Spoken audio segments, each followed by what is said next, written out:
اس تیسرے لیکچر میں آپ لوگوں کا سواگت ہے، خیر مقدم ہے۔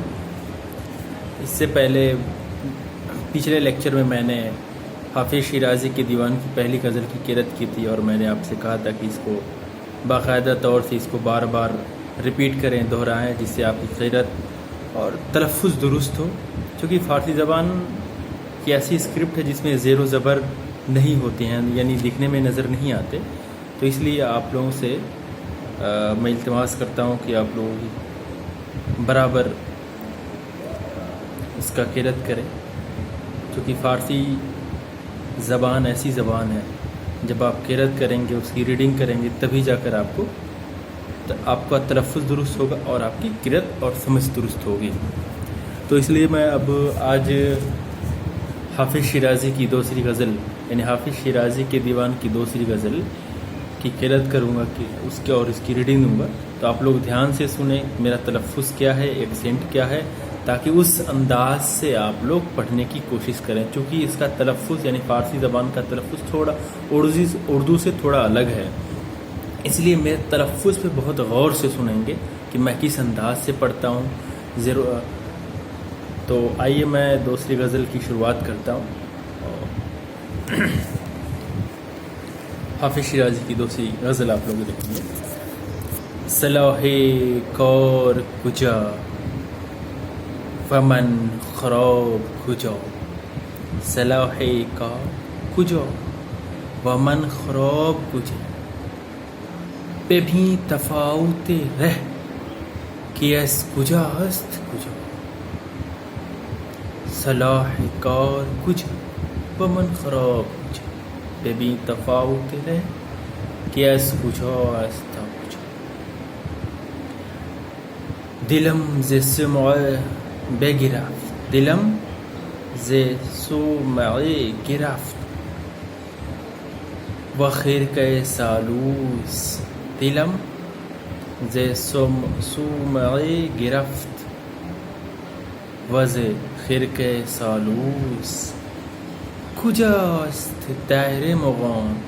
و شراب کجا، صلاح کار کجا و من خراب کجا۔ تیسرا شعر،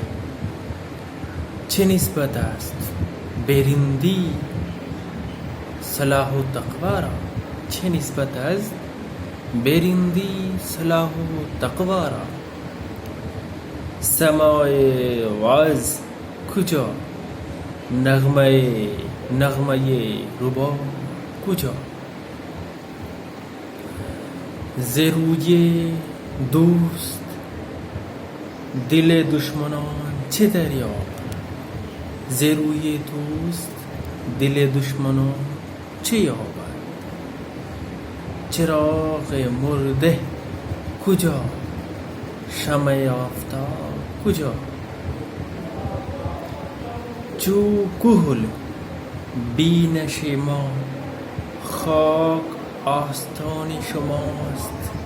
چون کهل بینش ما خاک آستان شماست، چراغ مرده کجا روی بفرما، از این کجا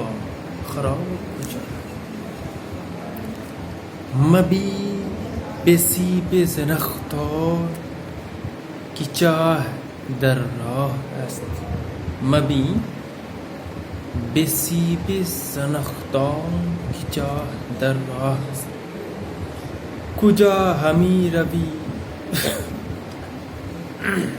کجا همی روی ای دل بدین شتاب کجا،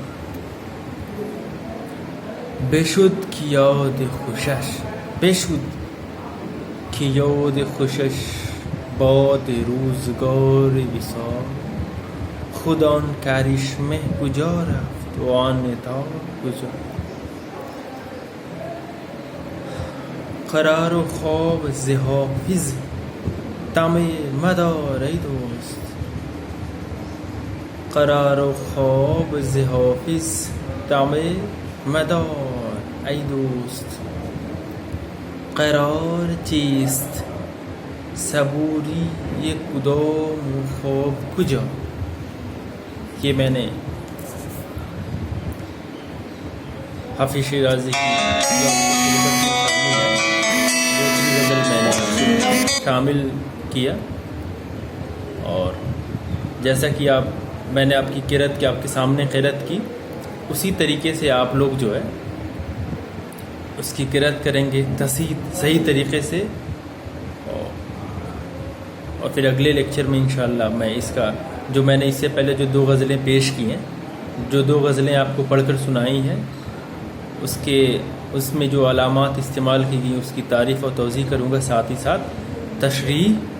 اور ترجمہ بھی کروں گا۔ شکریہ۔